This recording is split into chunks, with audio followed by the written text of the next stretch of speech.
We are Pro Cannabis Media.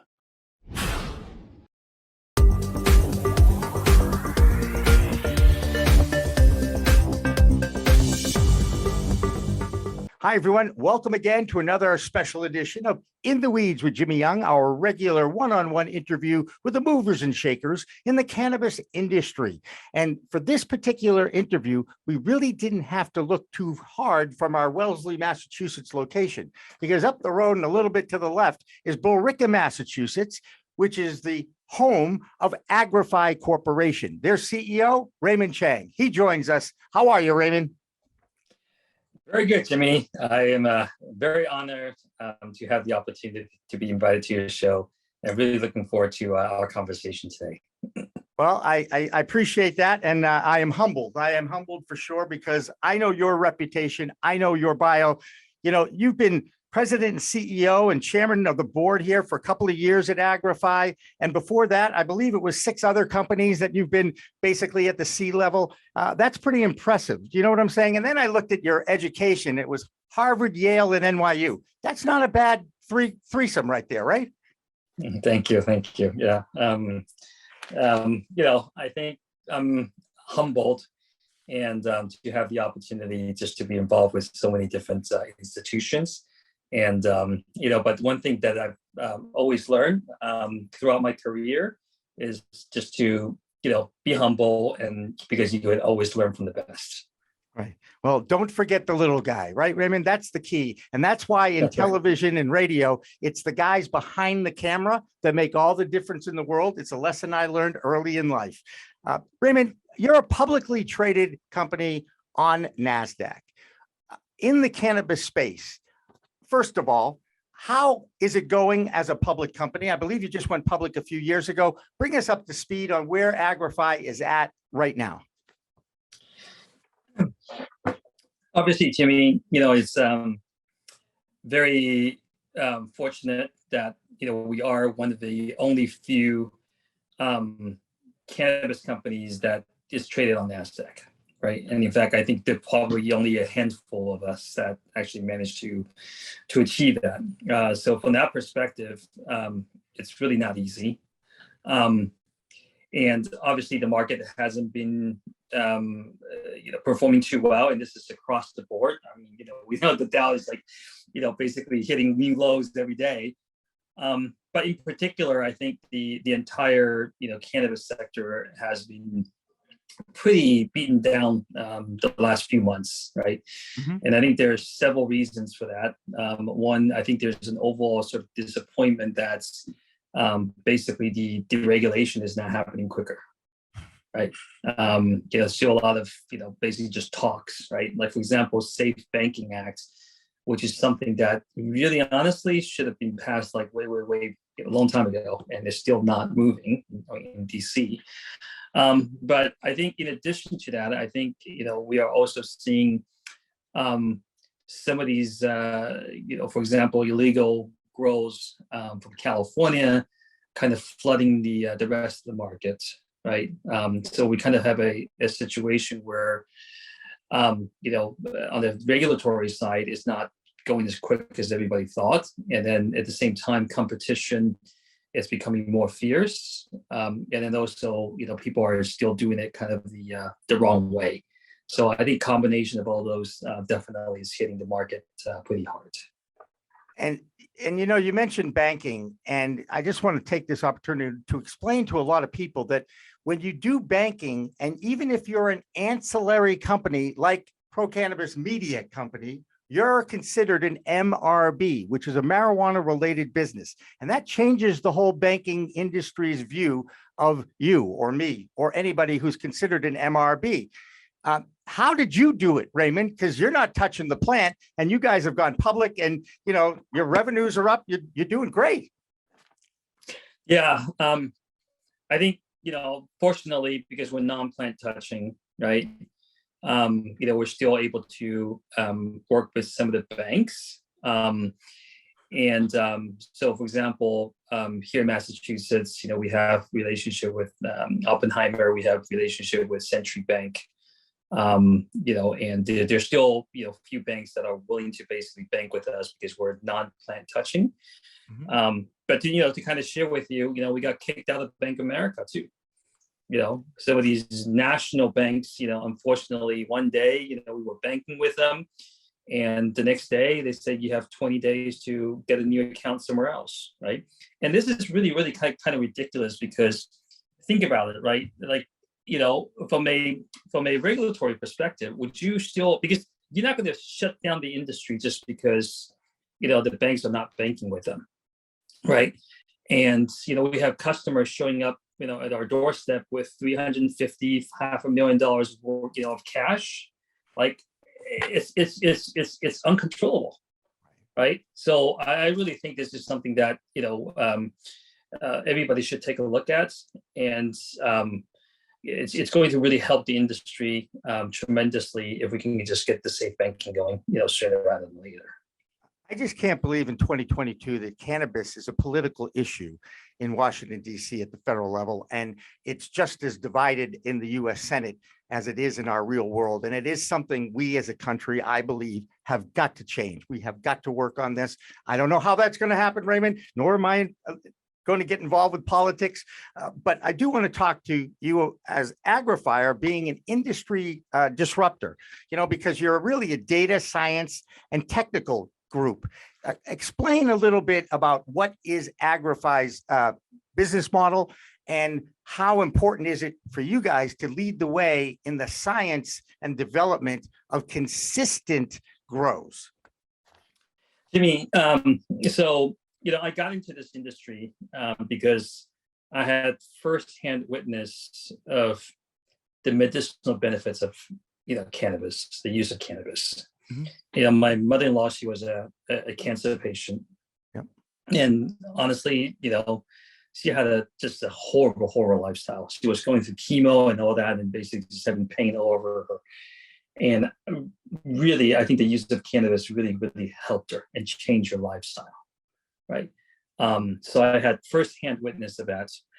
And that's what really kind of opened my eyes, and I started looking into it. And even though I saw the medicinal benefits through her, what I also realized that it was not very consistent. Like, one day she'll be great, right? And the next day, she would probably do twice this amount, dosage, and it wouldn't help her, right? So I'm thinking there, wow, okay, we got to somehow find a way, if this is really going to have the real medicinal benefits, somehow having good consistency, very good quality products, and that's safe, right? It's going to be the utmost importance, right, to really kind of elevate the usage. And that's the reason why I kind of got into it. And what we try to achieve is to basically make sure that every batch of production is done the right way, so you get the same consistent results every single time, right? So the fourth thing that we help our customers do is to basically help them to have the highest possible yield, right?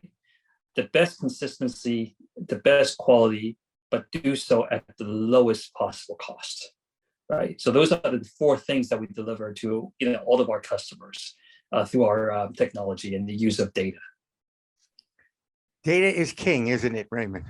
Absolutely.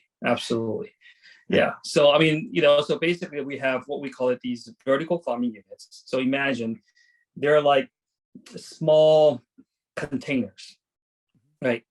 But because the footprint is small, we're able to basically control the temperature, humidity, the light spectrum, light intensity, everything that matters to the plants so precisely, so that basically, you would have the same grower environment every single time.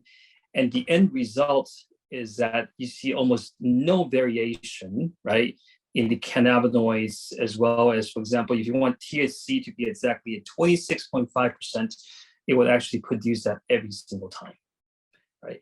And another important thing to talk about, people have talked about THC and CBD, but they're there are probably another 150 plus minor cannabinoids, right? That we're just barely kind of, getting to know. And those minor cannabinoids actually make a huge difference. But if you don't have the same consistent grow environment, like oftentimes, even though you're starting out with the same mother clone, right, genetics, is not going to have the same results, depending on how these plants are grown. You're actually working with a living thing when you deal with plants and plant medicine. Right. And here's the interesting thing, and I've heard you speak about this before, and I recognize the importance of consistency. But for someone who's had a medical card since 2013 in Massachusetts, when the medical program first started here, whether I get the same strain or not, I'm still experimenting with my own experience with the plant, no matter what I get. And I get the importance of consistency, but not only are you dealing with a living thing as a plant, trying to get their yield to be, consistent and the same, but humans change. Every human is different and it affects every human differently. So what might work for you may not work for me, or vice versa. How in the world do you continue to put out a consistent product? You talk about a challenge, but to me, I'm going to guess it's all about math. Am I right, Raymond? You're absolutely right. Right. So basically, imagine this: if you let's look at a traditional sort of grower, right? Typically is 5,000, 10,000 square feet, right? Mm-hmm. And depending on how, for example, the lights are situated, right? Some of the plants actually may have an overexposure of lights. Some of them may have underexposure of lights.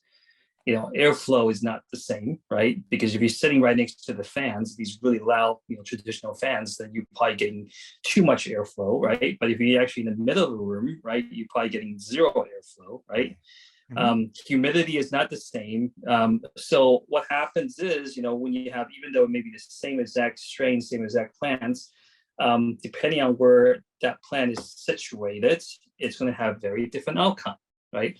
So our technology is that, okay, you know what, we will shrink it down to a container size, right? It's basically 8x4 in dimension, right? And by shrinking it down, we can make sure that, the airflow is exactly 2 meters per second. We can ensure that that 32 square foot, footprint has the same light intensity, penetration, right? And that, the temperature is exactly, 72 degrees, right? So basically we can provide a micro grow environment, for those 64 plants. So basically they become more consistent over time, right? And then the next VFU, the very next vertical farming units, it may be a completely different strain. Like, for example, you're growing purple punch. Now we know if you actually want to grow purple punch, you want to actually have that nice dark purple color at the end. And what it takes is, for example, day 57, right? There you go, right? We want to actually intensify the red spectrum, because the red spectrum is what gives that nice purple color at the end. Right. By the way, do you ever think you'd be using the word purple punch in your business career? I'm just saying. No, no. What a crazy, crazy world. There's a big difference between an indoor grow facility, which you can really control, and an outdoor you can't control because of the sun. Yeah. In your estimation, how do you work with that? Because you've explained in the past that there's actually a 20% quality fluctuation in the flower between the indoor grow and the outdoor grow. Is that accurate? Yeah, and maybe even more, right? The fluctuation, right? So I think, basically different grow methods, you're going to have basically different applications at the end, right? So if you're just basically growing outdoor, you're going for the low quality biomass, and maybe it's the distillation, right? The oil, right? And that's basically one set of applications, right?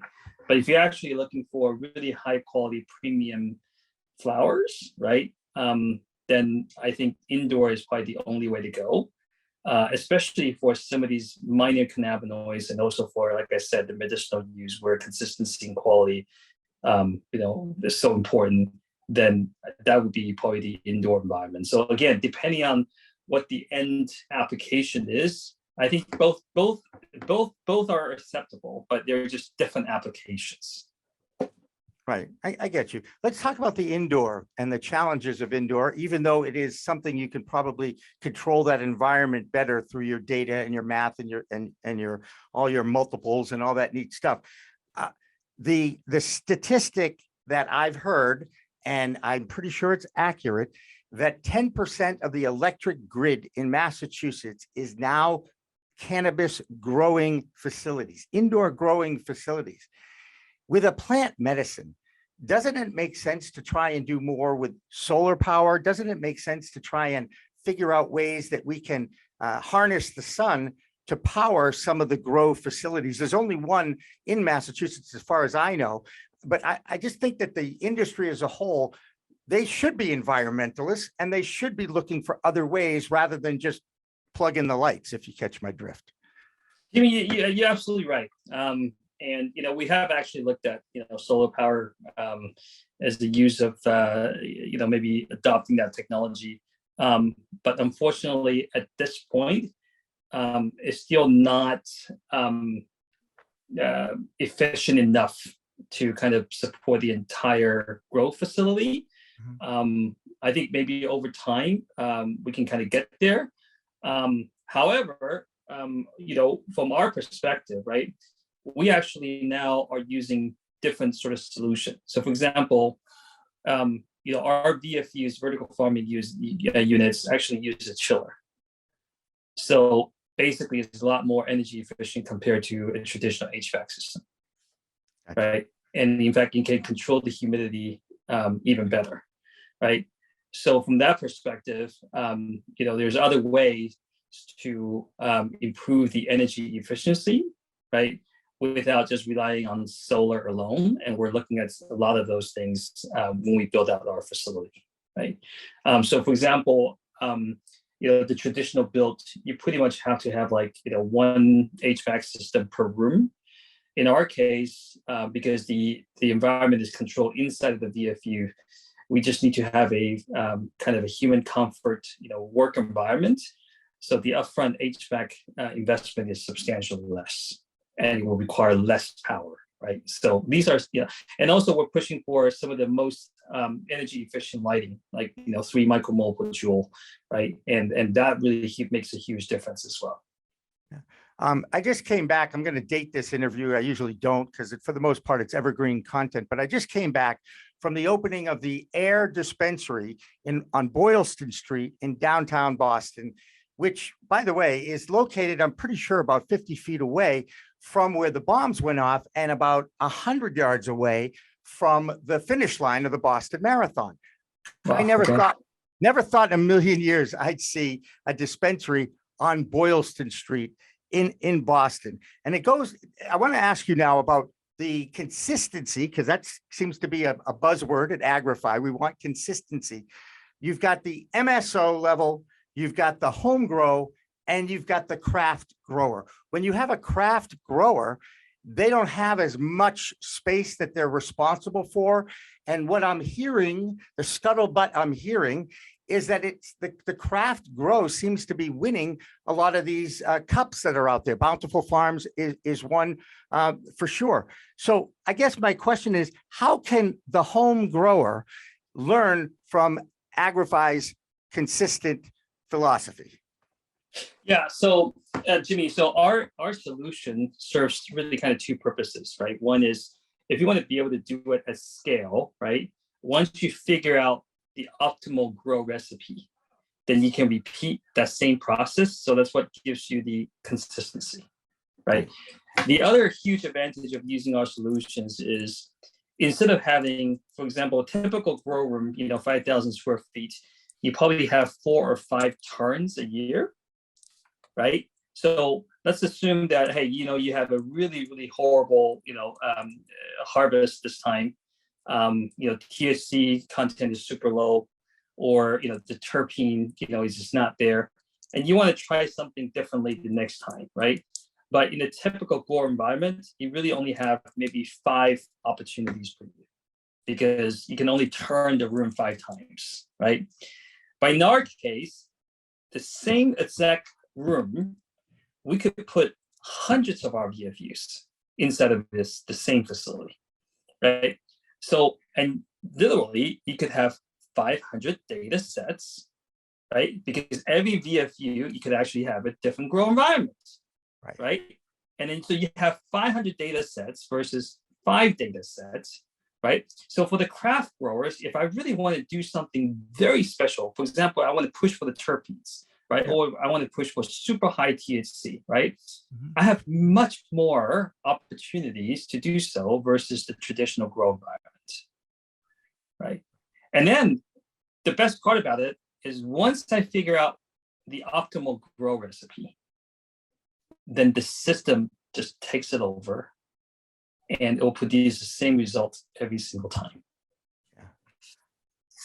And again, one of the myths of consumers who regularly frequent these adult use dispensaries or even a medical dispensary is the fact that they too are looking for consistency, but are always striving to find the highest quality, highest percentage of THC. Now, we all know that THC is the cannabinoid that has an intoxicating high effect, right? But some of those other minor cannabinoids, like your CBD, CBG, CBN, are starting to actually get more publicity, and it's the terpenes that work to steer these cannabinoids, right? So with all these factors, with a live thing, I don't know how you get consistency, right? I just don't. Yeah, it's basically just keep using data, keep using AI, right? Mm-hmm.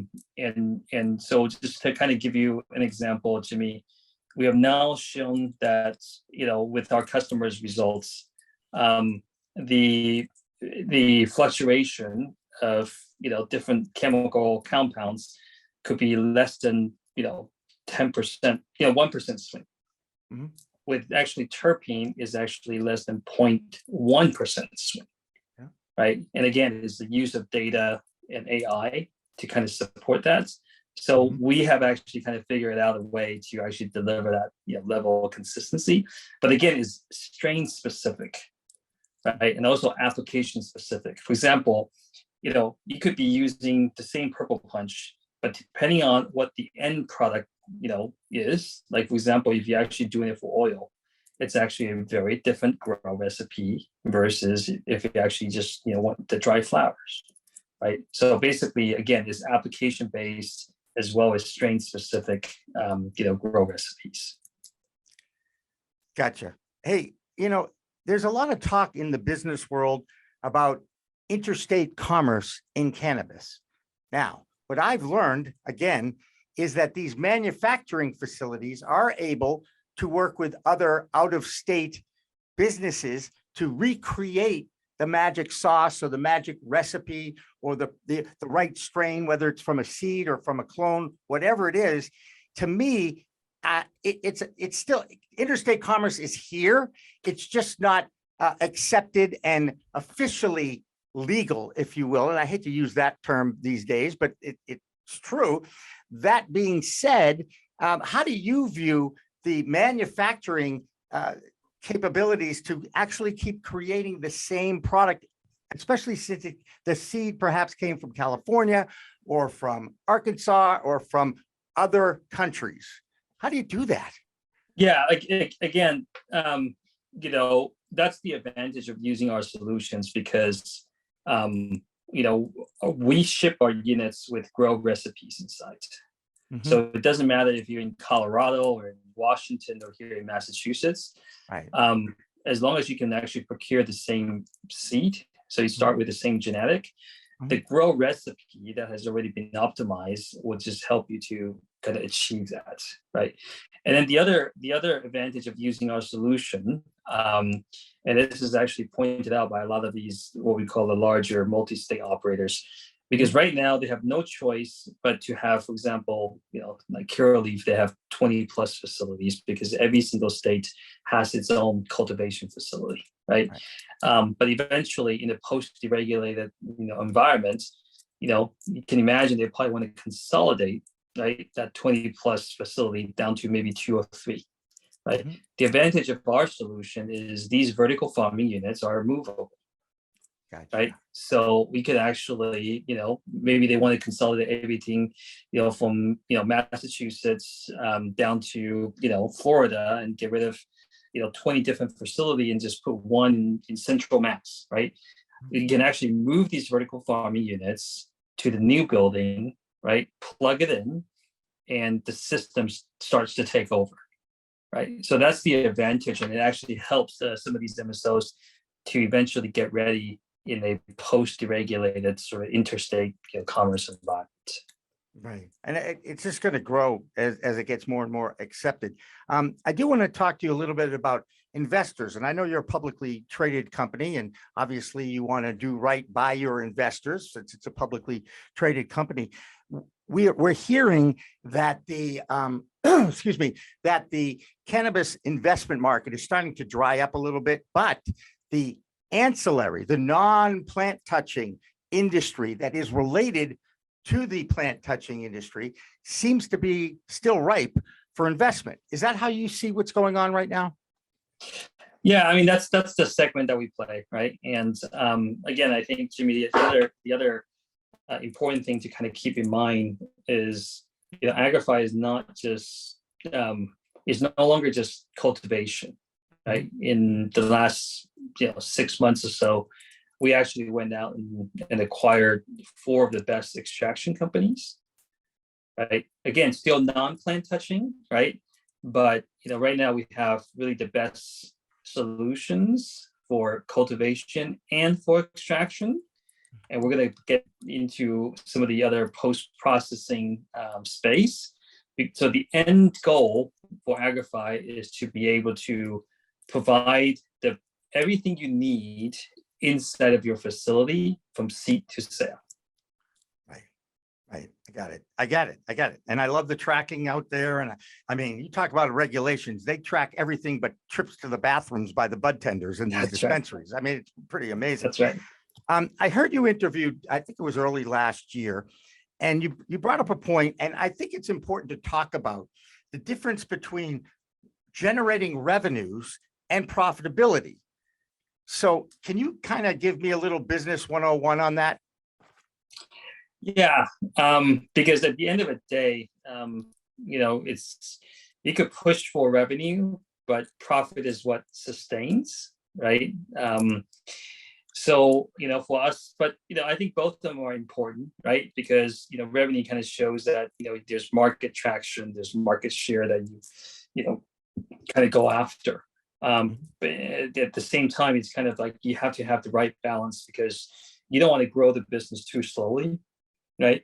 So you also have to be top line focused, but at the same time, you also have to keep in mind that ultimately it's the profitability, right? The cash flow, how much cash flow you can generate, that's make or break the business, right? Yeah. So I think it's kind of a you have to kind of balance between the two.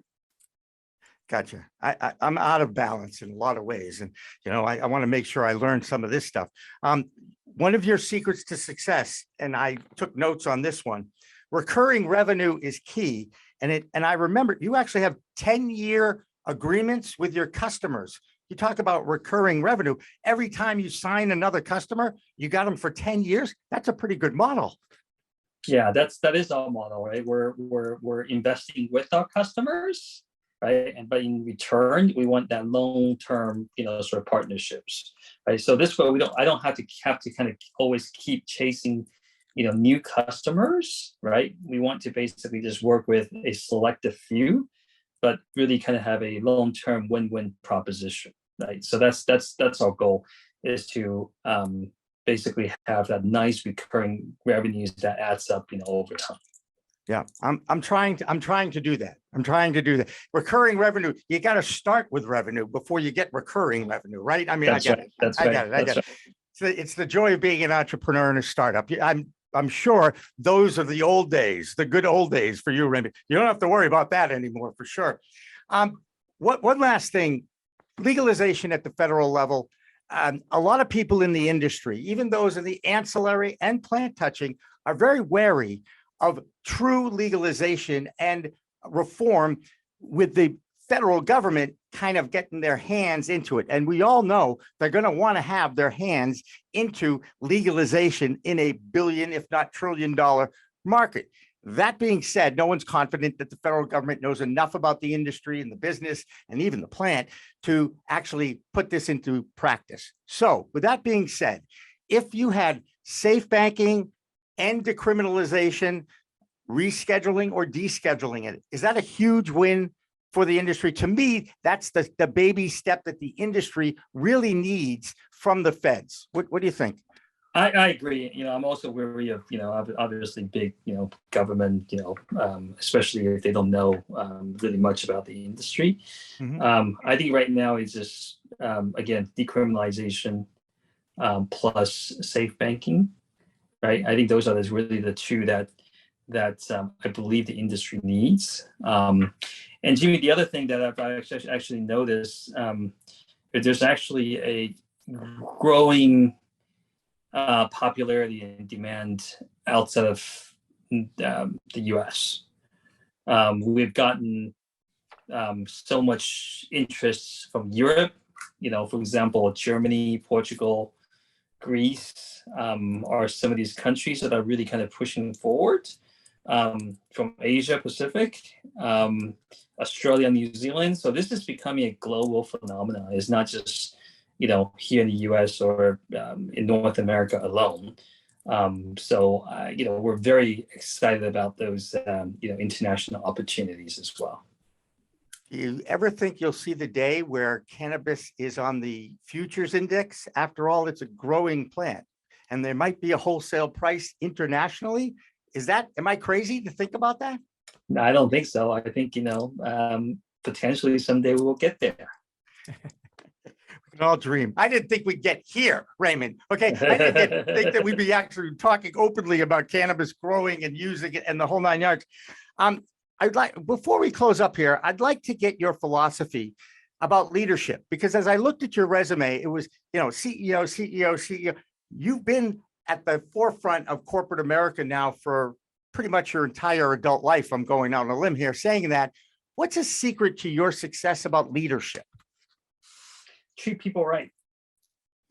Even though, yes, I ultimately, I'm the one who has to make all the, final decisions. But I don't try to pretend I know all the answers.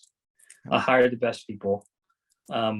I make sure that they really, speak their mind. And we work as a team, right? And ultimately, yes, I have to make the final decisions. But you have to understand that, you don't know everything.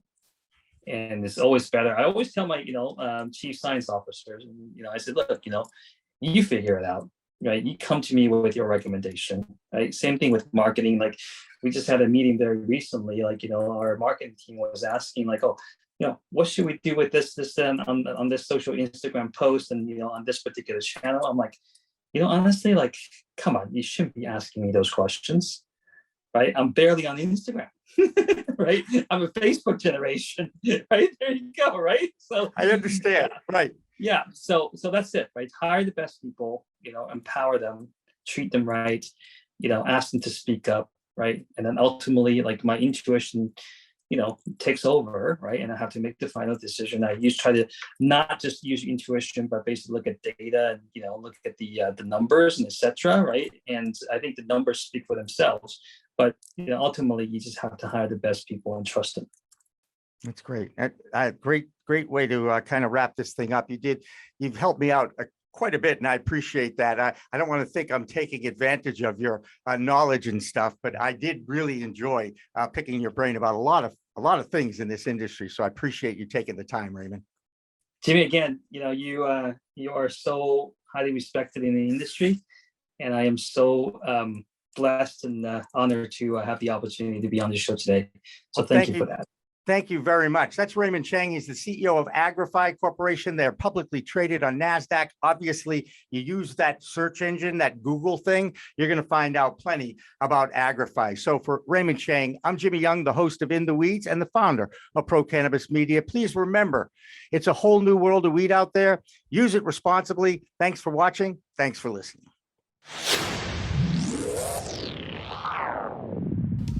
Hey, you want to grow your own plants? Check out Style Lighting's Grow Kit. It has everything you need to become an expert home grower and bring the power of the sun indoors. Style Lighting uses TCP's high-powered commercial LEDs that deliver twice the output in the market.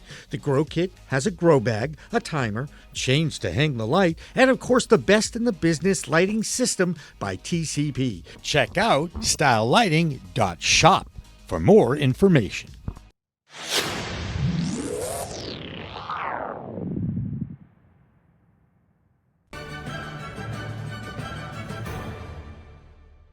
Weed Talk and In the Weeds are two productions of Pro Cannabis Media supported by Revolutionary Clinics, one of the top medical cannabis dispensaries in the Massachusetts area, now with 3 locations in Greater Boston, 2 in Cambridge and 1 on Broadway in Somerville. Rev Clinics has a patient-first mission. They will customize your needs as a medical patient with the proper titration and combination of strains, flavors, and products. Rev Clinics, where the patient comes first.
We are Pro Cannabis Media.